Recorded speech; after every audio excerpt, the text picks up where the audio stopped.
آلہ وأصحابہ اجمعین، اما بعد۔ یہ حضرت مولانا شاہ رسول اللہ صاحب رحمۃ اللہ علیہ کے ملفوظات ہیں یا مواعظ ہیں، کیونکہ وہاں مجلس اس انداز سے نہیں ہوتی تھی کہ جس سے بعد بات حاضر رحمۃ اللہ کو ہوتی تھی، کہتے جاتے تھے، لوگ لکھتے جاتے تھے۔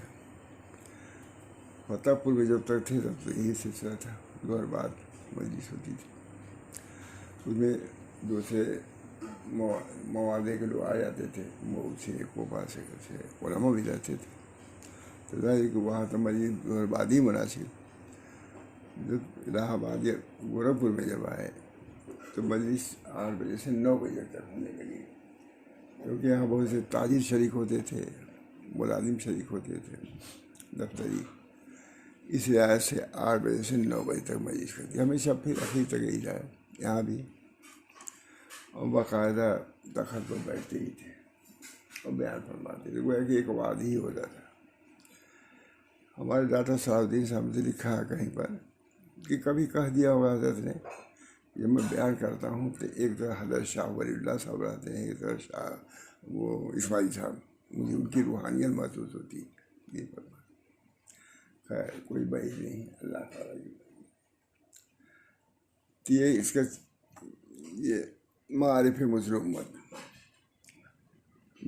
مجموعہ ملفوظات مسلم امت، حضرت مولانا شاہ رسول اللہ صاحب فتح پوری الہ آبادی قدس روح، توضیح توسیع اسحاقی کی طرف سے۔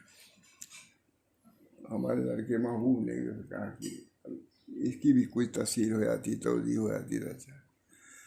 بہرحال اس میں مولانا یہی تھے، پورا بہت بڑا ذخیرہ ہے، مطلب کہ کتنے سال کے، تو سب کو نکالا آپ نے، الگ کیا، الگ کر کے یہاں سے الگ ہو گئے اور بڑی جگہ ترقی کر گئے، دارالعلوم دیوبند پہنچ گئے۔ پھر اس حقیق نے کیا ہم لوگوں نے مل کر کے، تبھی کچھ شریکی تھے، اس کے بعد ہی شریک گئے۔ اس طریقے سے ابھی مواد بہت ہے جو آپ کر گئے ہیں، لیکن ایک دن اور اچھی بات میں آپ نے کہی، میں نے کہا 5 جلد پر ختم کر دوں گا میں، تو آپ نے کہا نہیں یہ کیوں کہتے ہیں، ہو تو آگے بھی بڑھے۔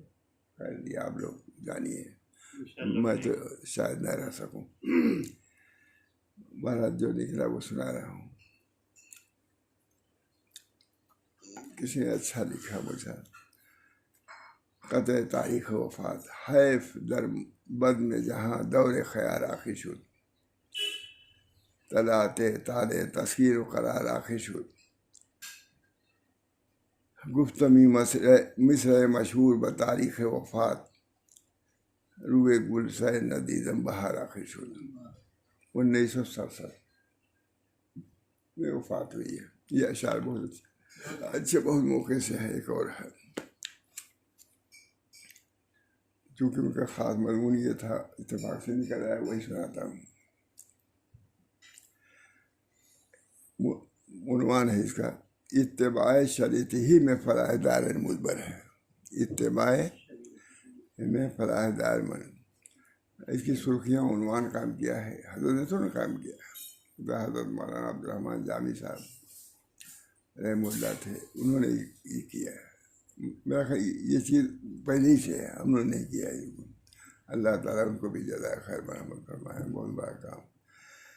حضرت مسلم امت نے نہایت درد سے فرمایا، حضرت مسلم امت نے نہایت درد سے فرمایا کہ ہم مسلمانوں کو دینی اور دنیاوی اتنی تباہی دیں، ہم مسلمانوں کی دینی اور اتنی تباہی دیکھیں، ہم مسلمانوں کی دینی اور دنیاوی اتنی تباہی ہم نے دیکھی، اور پھر بھی ہم پیر بنے بیٹھے رہیں اور مسلمانوں کو فلاح کا راستہ نہ دکھائیں، یہ ہم سے نہیں ہو سکتا۔ اچھا ہے، سمجھنا مل گیا۔ ہم یہ ہے، ہم مسلمانوں کے دینی اور دنیاوی اتنی تباہی دیکھیں اور پھر بھی ہم پیر بنے بیٹھے رہیں اور مسلمانوں کو فلاح کا راستہ نہ دکھائیں، یہ ہم سے نہیں ہو سکتا۔ اب صحیح ہوا جملہ، سمجھ گئے؟ ہم مسلمانوں کی دینی اور دنیاوی اتنی تباہی دیکھیں اور پھر بھی ہم پیر بنے بیٹھے رہیں اور مسلمانوں کو فلاح کا راستہ نہ دکھائیں، یہ ہم سے نہیں ہو سکتا. اچھا اچھا جملہ ہے. خواصی کے بگڑنے سے تو عوام بگڑتے ہیں. خواصی کے بگڑنے سے تو عوام بگڑتے ہیں.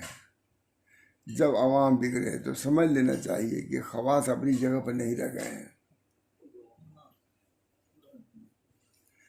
کاش ہم لوگوں کے دل میں مسلمانوں کا درد پیدا ہو جائے. کاش ہم لوگوں کے دل میں مسلمانوں کا درد پیدا ہو جائے. یہاں لوگوں کے آنے پر جو کچھ چھان بین کر لیتا ہوں تو اس کا یہ مطلب نہیں ہے کہ میں ان کو ہٹانا چاہتا ہوں. پوچھ لیتے بھائی خلوص سے آئے ہوئی ہے, کوئی ایسی باتیں ہوتی تھیں. تو اس کا یہ مطلب نہیں ہے کہ میں مسلمانوں کو ہٹانا چاہتا ہوں. بھلا مجھے کب گوارا ہو سکتا ہے کہ ہمارے بھائی مسلمان ہمارے یہاں نہ آئیں؟ کب گوارا ہو سکتا ہے کہ یہاں نہ آئیں؟ یا میرے اوپر کیا آفت آئی ہے کہ میں ان کے شان کے خلاف کوئی بات کہوں؟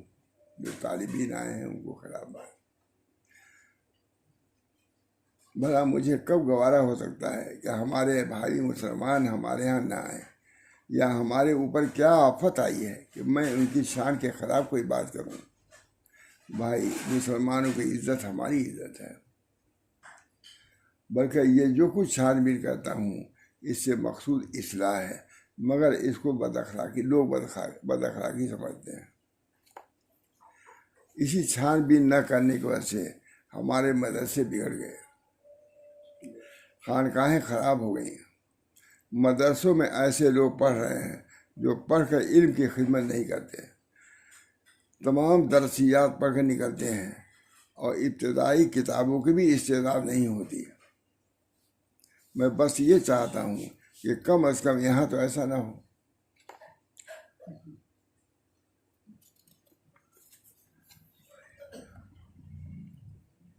اگر کام مقصود ہو تو آؤ, دین سیکھنے آؤ, مگر لوگ رسمی طور پر آنا شروع کر دیتے ہیں.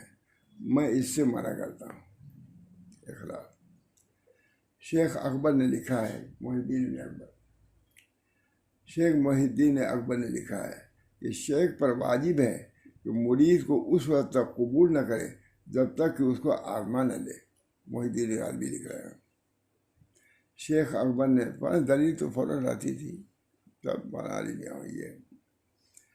شیخ اکبر نے لکھا ہے کہ شیخ پر واجب ہے کہ مرید کو اس وقت تک قبول نہ کرے جب تک کہ اس کو آزما نہ لے. دیکھا آپ نے, شیخ تو یہ لکھ رہے ہیں اہل اللہ نے اس طریق کو بدنامی سے بچانے کے لیے یہ سب جانچ کی ہے. میرے یہاں بیٹھے ہوئے کچھ لوگ چاند کے بارے میں گفتگو کر رہے تھے. اس میں یہ تذکرہ بھی کرنے لگے کہ ہندوؤں کے اماس جو وغیرہ کا بھی چاند میں کچھ اعتبار ہونا چاہیے یا نہیں. میں بیٹھا ہوا ان کی باتیں سنتا رہا. آخر میں نے صرف ایک حدیث پڑھ دی کہ رسول اللہ صلی اللہ علیہ وسلم کا ارشاد ہے, سومو یعنی چاند دیکھ کر روزہ رکھو اور چاند دیکھ کر عید کرو. بس کیا تم ہندوؤں کی باتیں کرتے ہو؟ نبی یعنی چاند دیکھ کر روزہ رکھو اور چاند دیکھ کر عید کرو. مطلب میرا یہ تھا کہ دین کے معاملے میں اہل دنیا اور اہل کفر کی باتوں کا ذکر ہی کیا ہے یہاں. تو بھائی آج کل مسلمانوں کا یہاں تک حال پہنچ گیا ہے کہ باوجود اللہ تعالیٰ کے احکام موجود ہونے کے ادھر ادھر دیکھتے ہیں. اللہ تعالیٰ کی طرف سے جو حکم نازل ہے اس کو چھوڑ کر اپنے نفس و ہوا کے حکم کو اختیار کرتے ہیں.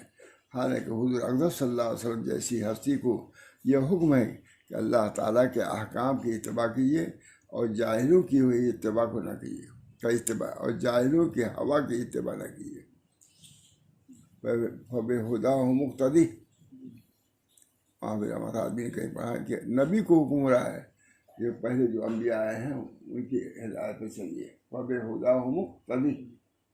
آپ ان لوگوں کے یعنی انبیاء کی جو ہدایت آئی ہیں انہیں پر آپ کو چلنا ہے. پہلوں کے رسم و رواج کو چھوڑنا نہیں ہے.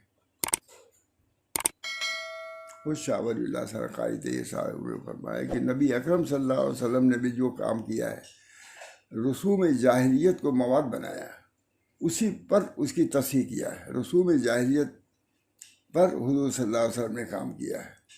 فرمایا جیسے لکڑی ادھر ادھر سب ہے, اس کو لے کر کے ایک جیسی پائی ہو گئی. اسی طرح حضور صلی اللہ علیہ وسلم نے بھی رسوم جاہلیت کو لیا اور اسی کو چھیڑ چھاڑ کے بدلوز کر کے ایک شریعت بنا دیا. رسوم جاہلیت کوئی زبردست تقریر کیا تھا قائد سب گارے بھائی پر. مواد رسوم جاہلیت ہے، ان کو لیا، اس میں بھی خیر، اس کو سنوار کر، اس کو خاص ترتیب دے کر کے، اور تپائی مثال بھی دیتے تھے بہت زیادہ. تو بھائی آج کل مسلمانوں کا یہاں تک حال پہنچ گیا ہے کہ باوجود اللہ تعالیٰ کے احکام موجود ہونے کے ادھر ادھر دیکھتے ہیں. اللہ تعالیٰ کی طرف سے جو حکم نازل ہے اس کو چھوڑ کر اپنے نفس و ہوا کے حکم کو اختیار کرتے ہیں. حالانکہ حضور اقدس صلی اللہ علیہ وسلم جیسی ہستی کو یہ حکم ہے کہ اللہ تعالیٰ کے احکام کی اتباع کیجیے اور جاہلوں کی ہوا کی اتباع نہ کیجیے. یہود و نصارہ اسی وجہ سے گمراہ ہوئے، انہوں نے توریت و انجیل کی تحریف کی، توریت و انجیل کی تحریف کی، یہاں تک کہ ان کتابوں کا اعتبار ہی نہیں اٹھ گیا. قرآن شریف اتارا گیا ہے. یہود و نصارہ اپنے علماء کو بڑے بڑے نذرانے دیتے تھے، اسی وجہ سے وہ باوجود جاننے کے حضور صلی اللہ علیہ وسلم کے آگے نہ جھکے، ڈرتے تھے کہیں یا آمدنی بند نہ ہو جائے. چنانچہ یہود کا ایک بڑا عالم جس کا نام ابن سوریہ تھا، حضور اقدس صلی اللہ علیہ وسلم سے اس کی تنہائی میں گفتگو ہوئی تو اسے کہا کہ یہود آپ کو جانتے ہیں کہ آپ اللہ تعالیٰ کے نبی برحق ہیں. اس عالم نے کہا یہود، مگر حسد کی وجہ سے ایمان نہیں لاتے ہیں. یہ برائی ہے. میں کہتا ہوں کہ ابن سوریہ حسد و عناد میں سب سے بڑا ہوا تھا کہ باوجود اس اقرار کے خود بھی تو ایمان نہیں لایا. اللہ تعالیٰ فرماتے ہیں فخلف من بعدهم خلف اضاعوا الصلاۃ واتبعوا الشہوات فسوف یلقون غیا. یعنی ان نیک لوگوں کے بعد ایسے لوگ آئے جنہوں نے نماز کو ضائع کیا اور اپنی خواہشات کا اتباع کرنے لگے. تو یہاں دیکھیے کہ ایک طرف اطاعت ہے اور ایک طرف اتباع ہے، دو چیزیں، نماز کی اطاعت اور شہوات کی اتباع. اس سے آدمی گمراہ ہوتا ہے. اس سے دیکھیے، لیکن اطاعت ہے نماز کی اور اتباع ہے شہوات کی. اطاعت کس کی ہے؟ نماز کی. اور اتباع کس کی ہے؟ شہوات کی. معلوم ہوا کہ احکام الہیہ کی اطاعت اتباع ہوا و شہوات ہی کی وجہ سے ہوتی ہے. معلوم ہوا کہ احکام الہیہ کی اطاعت اتباع ہوا و شہوات ہی کی وجہ سے ہوتی ہے. حضور صلی اللہ علیہ وسلم کو حکم ہے فاتبعوها، یہ شریعت کی اتباع کیجیے. مومنین کو بھی وہ ھذا صراط ربک مستقیما فاتبعوہ، اتباع سب کو، نبی کو بھی حکم ہے اتباع کا اور اس کے امتی کو بھی ہے. یعنی اللہ تعالیٰ کے راستے کی اتباع کرو. اور ان لوگوں نے اتباع جو کیا تو شہوات کا اور احکام الہی کو ضائع کر دیا. احکام الہی کے مقابلے میں خواہش نفسانی اتباع احکام الہی کے مقابلے میں خواہش نفسانی ہے. جیسا خود اللہ تعالیٰ نے ارشاد فرمایا افرأیت من اتخذ الہہ ہوا، یعنی اے نبی کیا آپ نے اس شخص کو دیکھا جس نے اپنی خواہشات ہی کو معبود بنا لیا ہے. میں کہتا ہوں کہ میرے پاس آؤ، میں منع نہیں کرتا، مگر سمجھ جاؤ. کوئی کہیں سمجھ کے جاتا ہے تو تھوڑے دنوں میں محقق ہو جاتا ہے، بڑا آدمی ہو جاتا ہے. میں کہتا ہوں بھائی تم کو محنت میں پڑھنے کی کیا ضرورت، میں بالکل آسان سی بات بتاتا ہوں کہ بس کسی کامل کی بات دل سے سن لو. جوارح تو قلب کے تابع ہیں، جب قلب ٹھیک ہو جائے گا تو اعمال خود بخود سدھر جائیں گے.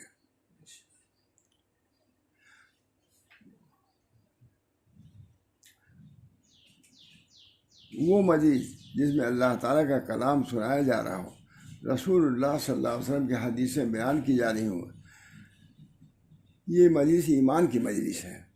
اللہ کا کلام، اللہ کا یہ مجلس ایمان کی مجلس ہے، ایقان کی مجلس ہے، تصدیق کی مجلس ہے، اذعان کی مجلس ہے، تفویض کی مجلس ہے، عرفان کی مجلس ہے.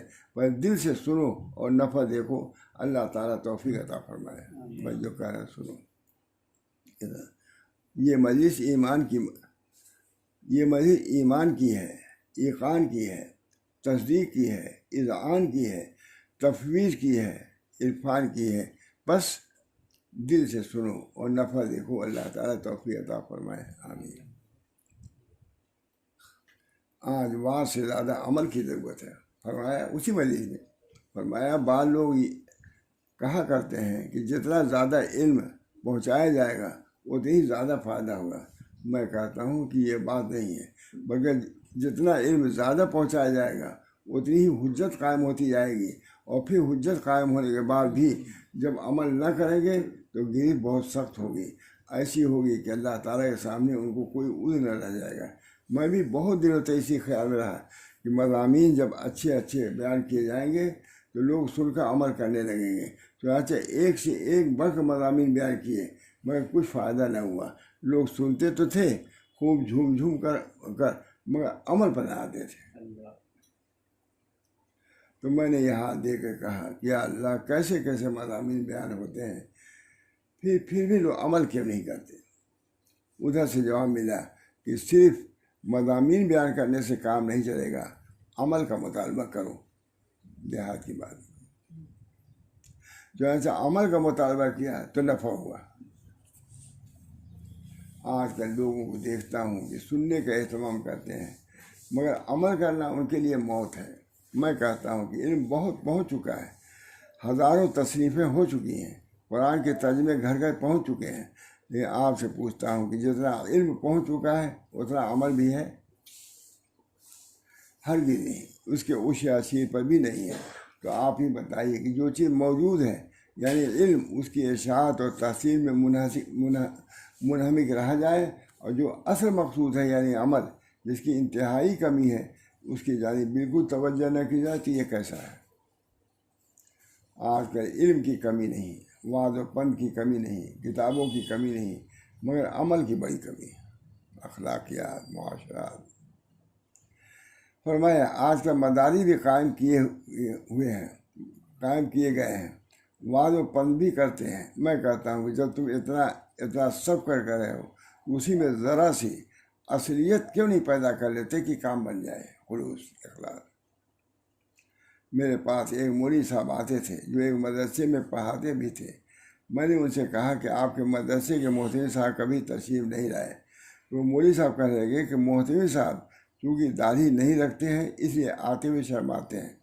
سنا آپ نے، وہ بیچارے مولوی صاحب مدرسے کے محتوی نہیں تھے بلکہ محتوی وہ صاحب تھے جن کی داڑھی بھی نہیں تھے.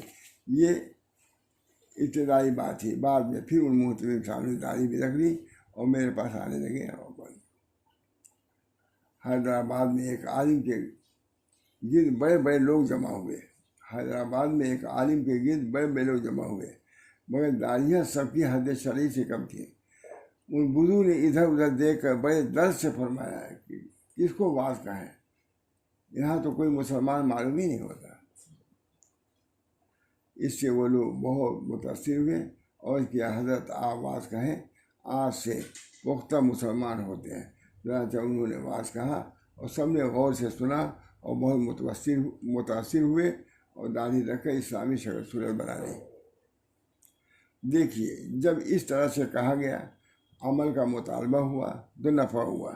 میرا یہ مطلب نہیں ہے کہ وعظ و پند بالکل مفید نہیں ہے، بلکہ مطلب یہ ہے کہ اب ایسا وقت نہیں رہا ہے اسی تقریر پر اکتفا کیا جائے، بلکہ اب عمل کے لیے تیار ہو جانے کا وقت ہے اور کام کو خوب سمجھ بوجھ کر کرنے کا وقت ہے. میں یہ کہہ رہا ہوں کہ آپ لوگ جب اتنے یہاں آئے ہوئے ہیں تو اور لوگوں کو جانے دیجیے، ہم لوگ ہی عمل کا ارادہ کر لیں جتنے آئے ہوئے ہیں تو کتنا کام بن جائے. یہ ہمیں لکھ دیتا ہوں کبھی. سبحان اللہ، کیسے انصاف کی بات ارشاد فرمائی. یعنی کم ہی صحیح جب لوگ عمل شروع کر دیں گے تو دوسرے لوگ بھی متاثر ہو کر عمل کریں گے. مرتب تھوڑا سا فلاح و کامیابی اللہ، تو اسی کے لیے پورے بولتے ہی رہتے. فلاح و کامیابی اللہ تعالیٰ کے قبضے میں ہے. حضرت مسلم نے فرمایا کہ بنی اسرائیل اہل کتاب تھے. بنی اسرائیل اللہ کی اہل کتاب تھے. وہ جانتے تھے کہ انبیاء علیہ السلام کا قتل کوئی معمولی بات نہیں ہے، مگر پھر بھی کر گزرے بنی اسرائیل. چنانچہ جب انہوں نے پیغمبروں کی احانت کی اور قتل کیا تو اللہ تعالیٰ نے بھی ان پر اپنے جابر بندوں کو مسلط کر دیا۔ اللہ تعالیٰ جب ناراض ہوتے ہیں تو اسی طرح اپنے بندوں کو مسلط کر دیتے ہیں۔ اللہ تعالیٰ سے بچ کر کوئی کہاں جا سکتا ہے؟ اہل کتاب تھے لیکن وہی لوگ تو انبیاء کو بھی قتل کرتے تھے۔ بنی اسرائیل اپنے بدعنوانیوں اور انتہائی سرکشی کی بنا پر پکڑے گئے، لیکن پھر بھی ان کو موقع دیا گیا، ان سے کہہ دیا گیا کہ اگر اب بھی تم نہیں مانو اور توبہ نہ کرو تو وسعت اور مہلت دے دی جائے اور تمہارا رب تم پر رحم فرمائے۔ لیکن اس کے بعد پھر انہوں نے شرارت کی نہیں اور فساد پر اتر آئے تو اللہ تعالیٰ کی طرف سے پھر پکڑے گئے۔ یہ اللہ تعالیٰ کا قانون ہے کہ جب کوئی قوم سرکشی پر اتر آتی ہے اور باوجود مہلت ملنے کے نہیں سمجھتی تو انجام کار سخت پکڑ میں مبتلا ہوتی ہے۔ ان بطش ربک لشدید، بلا شبہ آپ کے رب کی پکڑ بڑی سخت ہے۔ ہم سب کو اب بھی یہی سوچنا چاہیے اور ڈرنا چاہیے کہ جس طرح بنی اسرائیل کی نافرمانی کی وجہ سے ان پر جابر بادشاہوں کا تسلط ہوا تھا، جنہوں نے ان کی مساجد کی بے حرمتی کی، گھروں میں گھس گئے اور کیسا کوئی قتل و غارت کیا۔ کہیں ایسا نہ ہو کہ ہم نے بھی انہی کی طرح نافرمانیاں اختیار کر لی ہوں جس کے سوا ہم پر بھی وہ عذاب مسلط ہو جائے جو ان پر ہوا تھا۔ خدا راستہ اگر یہی بات ہے تو اب سے توبہ کرنا چاہیے اور اللہ تعالیٰ کی طرف رجوع کرنا چاہیے اور اللہ تعالیٰ کی ناراضگی کے سبب کو دور کرنا چاہیے۔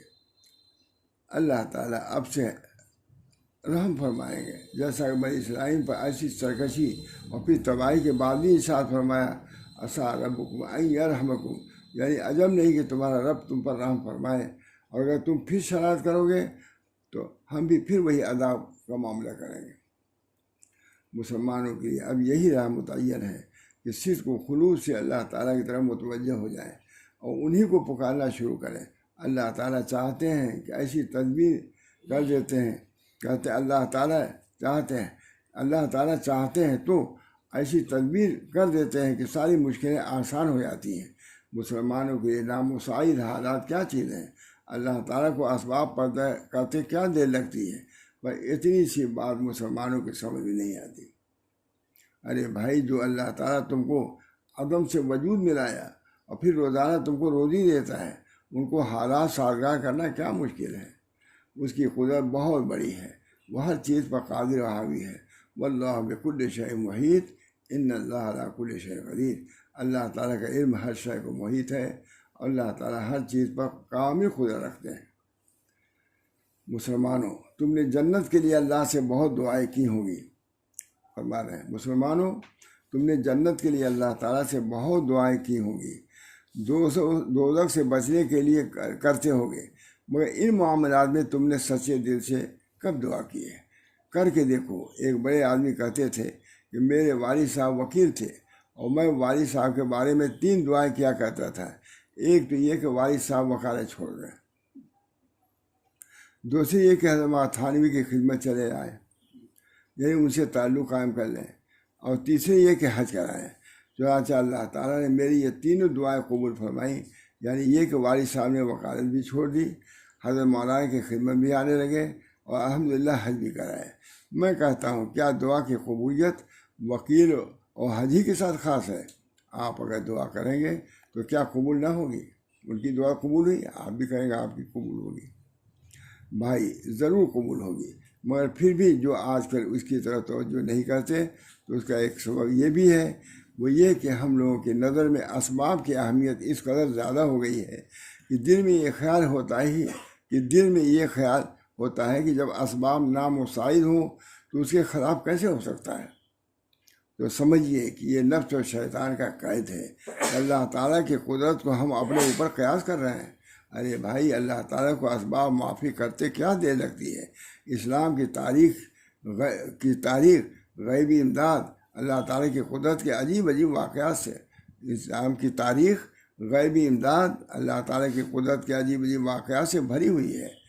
جنگ احزاب میں جبکہ تمام قبائل عرب نے اکٹھا ہو کر 15,000 سے بھی زائد جمعیت لے کر مدینہ کا محاصرہ کر لیا تھا، اور مٹھی بھر مسلمان خندق کھود کر اللہ تعالیٰ کے بھرے سے سر بکم میدان میں تھے، ادھر آستین کے سانپ یعنی مدینہ کے یہود نے عین وقت پر عہد شکنی کر کے دشمن سے ساز باز کر لیا تھا۔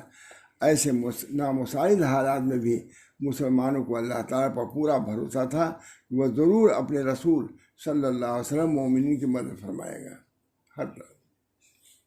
چنانچہ ایسے ہی ہوا، اللہ تعالیٰ نے دشمنوں ہی میں سے ایک شخص کو مسلمان کر دیا، اور انہوں نے دشمنان اسلام سے کچھ ایسی گفتگو فرمائی کہ ان میں آپس میں اختلاف پیدا ہو گیا۔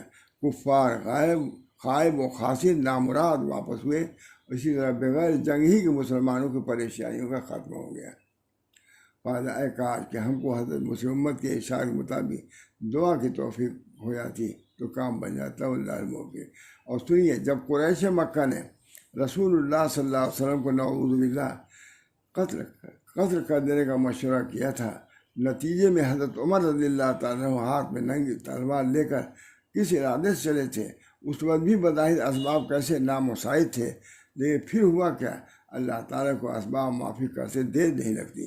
سب جانتے ہیں کہ چلے تھے قتل کرنے کے لیے اور آ کر غلاموں میں داخل ہو گئے حضرت عمر، اور پھر اللہ تعالیٰ نے انہی کے ذریعے سے دین کو کس قدر تقویت فرمائی۔ ایسا دل تڑپتا ہے کہ کاش مسلمان اس مضمون کو سمجھتے۔ ماشاء اللہ صاحب، ایسا دل تڑپتا ہے کہ کاش مسلمان اس مضمون کو سمجھتے، اللہ تعالیٰ کی قدرت پر نظر کرتے۔ اللہ تعالیٰ جو چیز چاہے جس وقت چاہے کر سکتے ہیں۔ اللہ تعالیٰ کا کام کسی پر موقوف نہیں ہے، بس یہی چیز توجہ کی ہے، مسلمانوں پر تو نظر کرتے نہیں اور دور رفتار کام باتیں کرتے۔ مسلمان اس پر تو نظر کرتے نہیں اور دور ازکار باتیں کرتے ہیں۔ اللہ تعالیٰ ہم سب کو اپنی محبت اور دین کی فہم سے نوازے۔ قابل توجہ نہیں، قابل عمل مندوں میں لکھ دیا، قابل توجہ قابل عمل مندوں، بس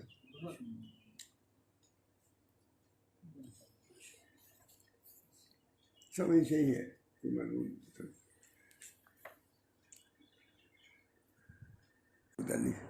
تو ابھی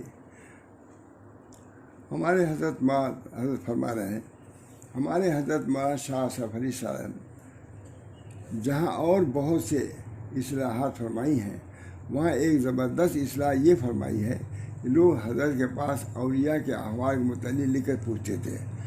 حضرت وہاں جواب دیتے تھے کہ بھائی، احوال غیر اختیاری اور عمل اختیاری ہے، یہ بنیادی بات ہے۔ کہتے تھے کہ تجدیدی کارنامہ اس کا یہی ہے۔ حضرت فرماتے ہیں، لوگ بھیجتے تھے بھائی حضرت مولانا جواب دیتے تھے، اولیاء کے احوال کے متعلق لکھ کر لوگ پوچھتے تھے۔ حضرت مولانا جواب دیتے تھے کہ بھائی، احوال غیر اختیاری ہے، عمل اختیاری ہے۔ اختیاری کی فکر کرنا چاہیے اور غیر اختیاری کے پیچھے نہیں پڑنا چاہیے۔ حال نہیں ہو رہا نہ ہو، تم تو عمل کر رہے ہو، اور احوال تو اعمال کے تابع ہے، احوال اعمال کے تابع ہے۔ جن لوگوں کو احوال ملے ہیں، اعمال ہی کی بدولت ملے ہیں۔ اب لوگ چاہتے ہیں کہ کرنا دھرنا کچھ نہ پڑے اور احوال اولیاء کے حاصل ہو جائیں۔ یہ کیسے ہو سکتا ہے؟ کسی کامل عالم سے جب کوئی راستہ پوچھے گا تو یہی بتائے گا کہ علم کا اتباع کرو، احکام شرع پر عمل کرو، یہی راستہ ہے جس سے اللہ تعالیٰ تک پہنچ سکو گے۔ اب جو اصلاح نہیں ہو رہی ہے اس کا سبب یہی ہے کہ علماء عوام کے مذاق کے معافی تقریر کرنے لگے ہیں۔ مرض کچھ اور ہوتا ہے، بیان کچھ اور ہوتا ہے۔ ضرورت چاہے کسی اور بیان کی ہو، مگر عوام الناس جس مضمون کی فرمائش کر دیں علماء اسی کو بیان کرتے ہیں۔ علماء تابع ہو گئے ہیں، عوام الناس کو مطبوع بنا دیا ہے، عوام الناس سے اتباع کرنا چھوڑ دیا۔ اصلاح ہوتی ہے اتباع سے، جب اتباع ختم تو اصلاح ختم۔ بہت ہے، اسی قسم کی دعا کیجیے اللہ تعالیٰ حضرت کو بھی جزائے خیر مرحمت فرمائے اور ان کے درجات کو بلند فرمائے اور ان کی تعلیمات پر ہم سب لوگوں کو عمل کی توفیق مرحمت فرمائے۔ بہت ہی اللہ تعالیٰ ہم سب لوگوں کو عافیت دے اور سلسلہ یہ جاری رہے، بعد میں بھی لوگ عمل کرتے رہیں، اس کو پڑھتے پڑھاتے رہیں۔ اللہ تعالیٰ ہم سب لوگوں کو اس کی توفیق مرحمت فرمائے۔ ربنا تقبل منا انک انت السمیع العلیم برحمتک یا